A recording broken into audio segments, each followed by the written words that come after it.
Turn it on. Are we running? No, we're starting. So, people, hello, this is Speaker's Corner, the 3rd of November, 2024. 2 days to go before the American elections and bonfire night. Who's going to win? The people are going to lose. Yes. Will Trump win? It's a choice between the red Star of David and the blue Star of David. You choose. David's going to win then. David might win, yes, that's the problem, isn't it? Okay, I'm going to talk today about reality. Reality? Yes, 3 issues. One, our new campaign, no more pandemics, axe facts. Number 2, I'm going to talk about weather conspiracism. And number 3, the wokest attacks on the rights of free speech, which are mounting, and we've really got to get heavy on that. First of all, our campaign. We went down to Chatham House on Tuesday, where there was a conspiracy meeting, if you like, of the mega corporations around the world who want to rob you, lie to you, and kill you. And they're meeting together to talk about, are we ready for the next pandemic? Except they didn't call it a pandemic, they called it a pandemic. Okay, well, we demonstrated, made a good few points, and a few people going in were actually sympathetic, which is very interesting. Won't go into the details, you can find it on the website, come to my Twitter at Piers_Corbyn. But it was a good show, and I want to thank Linda, who was there, for example, and Nicholas, who was there, and this man here, Red Hat, was there, who got into the meeting. I was excluded, and Red Hat asked them how those guys had got to the last COP meeting, and of course, had they flown by plane? And Sue there made a tremendous question, tremendously delivered, which I'd written out before, and she, you know, dressed it up a bit, and they didn't answer it. It was just, you know, what evidence have you got? Because carbon dioxide levels follow changes in temperature, not the other way. So the whole theory is nonsense. Okay, well, we're going to press on with that. Soon. There we are. That is their nonsense. That's their nonsense. We can stand on it. Yes, there we are. In fact, I could do. Shall I do that? Shall I do that? This is their fake evidence. There we are. Okay. Right. The second thing. Weather conspiracism. Now, there's a lot of stuff going around because of the floods happening in Spain. Well, I want to ask you a question. Isn't it true, if you go to any flat land in England or anywhere in Europe, you dig down an inch and you'll find thick soil. A bit further you'll find clay. It's all been put there by floods. And that's why our villages are not on these plains, they're on the hillsides. Floods are natural. Pardon? Yeah. All this rich ground is formed by floods over thousands of years. Floods are perfectly normal. Now, modern society, you don't have these floods over land. Why is that? Because we have water courses. We control the rivers. We dredge them. We build dams. Everything like that. That is why we don't have these floods. Now, but what's happening now is caused by 2 things. 1, deliberate destruction of water courses, and 2, natural cycles. Too much rain? No. Typically, in 1 year, well, recently, either 2021 or last year, I'm not clear from the data, 239 dams in Europe were taken down under the UN policies of bringing nature back. They were taken down, the dams. And 108 of these were in Spain. 108 dams destroyed in 1 year in Spain. So if it rains, it's going to flood. That's what it's about. We know a few years ago, in the Somerset levels, there were massive floods. Prince Charles was there saying climate change. That was a total lie. They stopped the dredging on the Somerset levels. That is why it flooded. I tell people, honestly, the ice are melting and then they don't listen. That's a lie. The ice coming now. The ice is not melting. There were 10 dams last year destroyed in the United Kingdom, as well as all the other meddling with water courses like the Somerset levels. Building the cities in Asia now, in Saudi, everywhere else, because they moved there recently. These places are those. They're going to get flooded. These places. What? Not now. It's a pack of lies. So the first reason for extra floods is the destruction of watercourses and the destruction of dams. It's 100% deliberate policy. So they can put the propaganda out, climate change, and then, you know, pay a tax and you'll save the planet. Well, if you drive at 20 miles an hour down Park Lane, it's not going to rebuild the dam, is it? If you drive 20 miles down Park Lane, you save the planet. And the second reason is, of course, natural cycles. There's many natural cycles in weather. They're mostly multiples of the hail cycle, the magnetic cycle of the sun. One significant one of 222 years or 442 years is a quite important one. And those times ago, there were lots of floods in Europe. There's woodcuts of them, massive floods. So we're moving to that again as we move towards another grand solar minimum. So all these conspiracists who are after it are talking complete rubbish. They just say they're controlling us. No, they haven't got a hope in hell. They cannot control the climate. They can make local weather control not of much significance, but these floods are caused naturally and by deliberate destruction of watercourses. Yes, sir. I mean, there is evidence of the use of cloud seeding, yes, stuff like that, I know, which has in the past caused devastating floods. It's highly linked. No, they didn't cause devastating floods. There was always called droughts and dryness, and this was even in the mainstream media. Well, of course, it's in the mainstream media. They want you to believe it. They don't ever mention about geoengineering at all. Except they do now. They do conspiracy theory, but they mentioned it in the Guardian. I remember years ago. Look, if it's in the Guardian, it must be true. Let me finish the sentence. When they mentioned it, it was about China. They can talk about it when it's about China, and they kept it dry for the Olympics. Okay, but look, I've already told you. I know, but these are local things. Small control. You can make it rain if you put silver iodized or solid carbon dioxide in it. How do we know they're not doing that in Spain? Well, the amounts involved would be vast. They can't do that. I told you, they've destroyed the dams. That's why it floods. 108 dams taken down in 1 year. And you look at the map. Come on to my Twitter.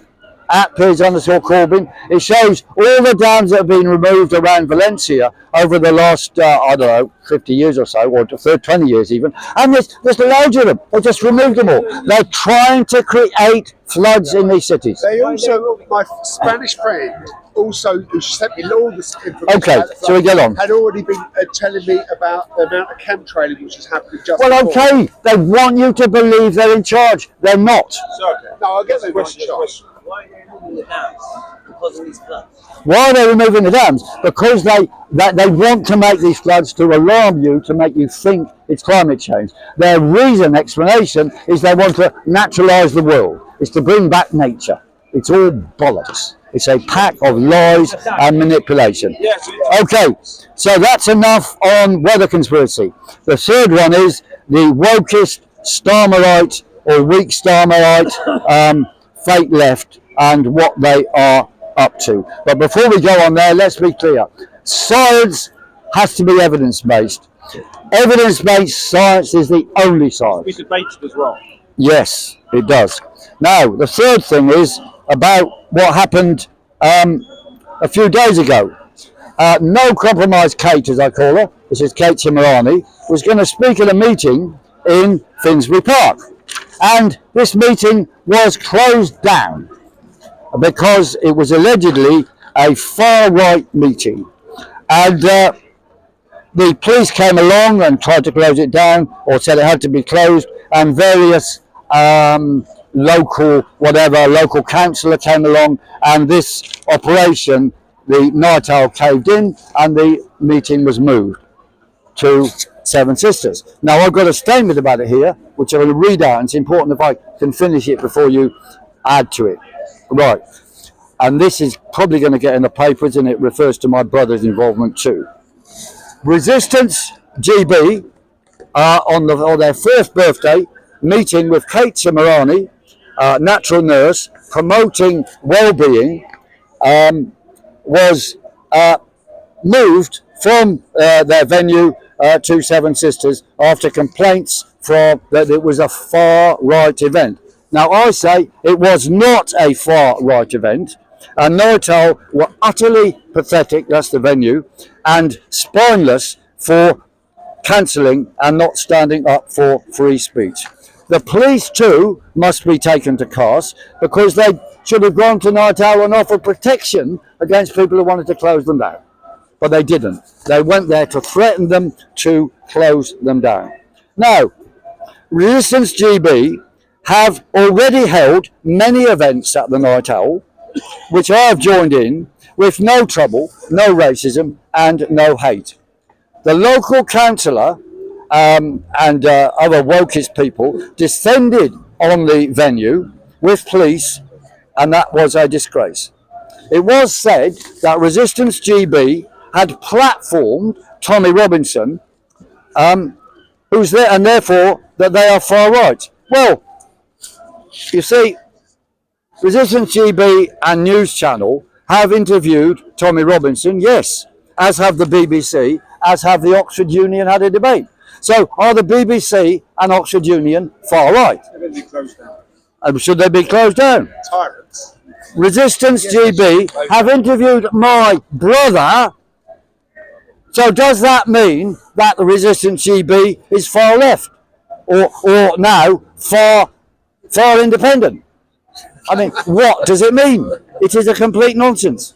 My brother, Jeremy Corbyn, the independent MP for Islington North, shamefully chimed in to the witch hunt against Resistance GB. He said, "We do not need the far right to bring their message of racism and hate to Finsbury Park." That's what he said. Now, I'll say to him, Jeremy, this statement is seriously misguided and slanderous against Resistance GB, the news channel. You see, Resistance GB do not promote racism or hate.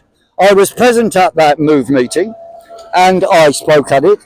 It was multi-ethnic and in no way racist or hateful, and included many militant campaigners against the genocide in Gaza. Of people you want on your side. There was actually a Zionist there as well who I spoke Well, okay. Later, please. My brother should be with us, not against us on this. The truth is, the wokest Starmer Light, ex-Labour left, and of course servile Starmer himself, are deadly scared of us and resistance to the suppression of our freedoms by the WEF and the World Health Organization. Kate Shimrami spoke brilliantly, and of course her surname is Iranian, right? I mean, you know, is she far right? And it's crazy, and I spoke calling her no compromise Kate. Now, my brother should have been to Finsbury Park to meet Kate Shimrani and welcome her to talk about natural health. That's what he should have done. Instead, he's been closing her down or supporting her closing down. That is a disgrace. He should reject all this nonsense from the deluded Starmer right race wokist liars who are suppressing free speech everywhere. So, Jeremy, please, whose side are you on? Okay, that's the end of my statement on that. Any questions on it? Thank you. All right, it's not the end of the... Has there been any comeback on this new venue, or has anybody found out about this new venue? The new venue, they're standing firm, they're very good people. There's no way they're going to cave in. They are people who refused the vaccine, and they tried to close him down for that. So he knows the truth. Good people there, very good people. Okay, we're carrying on the theme of the wokists. We were at the march on Saturday, the Palestine march, and there we found more of these Starmer-like people who, their basic thing is they create false enemies and then fight them and then say they've won. And you see, Straw man. yeah, well they do. You see, and well, we were there, and we had a great photo with the ultra-Orthodox Jews who were against the genocide of Palestine. And later on, we were at the camp near to American Embassy, and we put out some of these banners, this one and another two, and a guy come along calling himself a camp guardian, who wouldn't give his name, heavy as fuck, like dressed like you, only taller and bigger. Wasn't him. And said we had to remove our things because we were conspiracists. And we said no, and just refused. Then they brought along a little crowd who were all of them, I would say, white, Guardian reading Trustafarians. And they thought they could just make us go. So we said no. And then the tea lady, who's one of our people, and Maureen, and a few others stood around and said, no, they must stay. So these jerks lost out. But they're such jerks, they waited until we agreed to go and then chased after us saying, go, go, go. You know, like a dog chasing, you know, barking after the door's been bolted against them chasing somebody. I mean, they're so pathetic. They are so weak, so zero-minded, so stupid. You know, but please, people, think about it. We've got to guard against this. It is suppression of free speech. And on that last thing, the police have invited me to have an interview on the content of this poster, namely, Zionism must be destroyed. Well, we may indeed go because they haven't got a leg to stand on. But they're trying to intimidate us. So we may go for the interview, because if they don't, they'll come and arrest me in my flat at midnight or 2 a.m. or something. We don't know, so we're going to go. But I want to say to people, look, if they're doing this to me when they've got no basis, they're probably also going to be promoting the other charges moving forward with the one against Mohammed and the one against Angela, who was holding up a red Star of David and a blue Star of David saying you choose. And there's a few others as well, I think. It might be they're going to move against the lot. We don't know yet. But this interview will be either this coming Friday or the next Friday, depending on timetables for my solicitor, who will be with me. So I just want to say to the end then, we really have to defend free speech. So let's say that. Defend free speech! Defend free speech! Defend free speech! And to end, resist! Defy! Do not comply! Thank you, thank you, thank you, thank you. And I'll step off the pedestal. Yes, it's a bit sort of like shifting sand. It is. Absolutely. Like the contents of the book. So you said the Spain flood was a man-made destroy. Yeah, completely, yeah. Because they've removed the dam. They've removed the dam. I also- They removed 108 dams in a year in Spain. I had a very interesting conversation that night, though.